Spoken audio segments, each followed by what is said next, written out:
Ang mabuting balita ng Panginoon ayon kay San Mateo.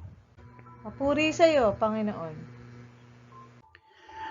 Noong panahong iyon, lumapit si Pedro at nagtanong kay Jesus, Panginoon, makailan kong patatawarin ang aking kapatid na paulit-ulit na nagkakasala sa akin? Makapito po ba?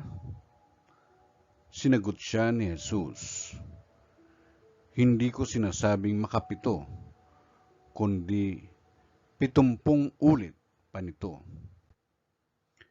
Sapagkat ang paghahari ng Diyos ay katulad nito. Ipinasya ng isang hari na pagbayarin ang kanyang mga lingkod na may utang sa kanya. Unang dinala sa kanya ang isang may utang na 10 milyong piso.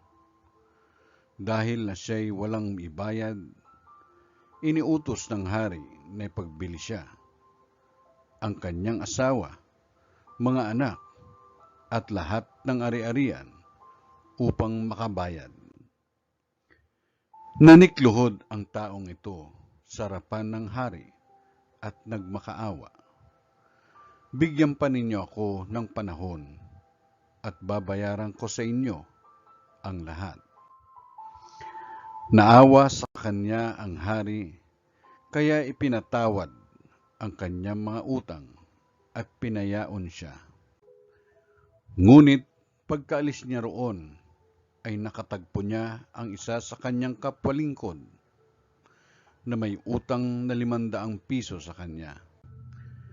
Sinunggaban niya ito at sinakal, sabay wika, magbayad ka ng utang mo. Naglumuhod iyon at nagmakaawa sa kanya. Bigyan mo pa ako ng panahon at babayaran kita. Ngunit hindi siya pumayag. Sa halip, ipinabilanggo niya ang kanyang kapwalingkod hanggang sa ito'y makabayad. Nang makita ng kanyang mga kapwalingkod ang nangyari, sila'y labis na nagdamdam. Pumunta sila sa hari at isinumbong ang nangyari. Kaya't ipinatawag siya ng hari. Ikaw, napakasama mo, sabi niya. Pinatawad kita sa utang mo sapagkat nagmakaawa ka sa akin. Nahabag ako sa iyo. Hindi ba dapat ka ring mahabag sa kapwa mo? At sa galit ng hari, siya'y pinabilanggo hanggang sa mabayaran niya ang kanyang utang. Gayon din ang gagawin sa inyo ng aking amang nasa langit kung hindi ninyo patatawarin ang inyong kapatid. Ang mabuting balita ng Panginoon.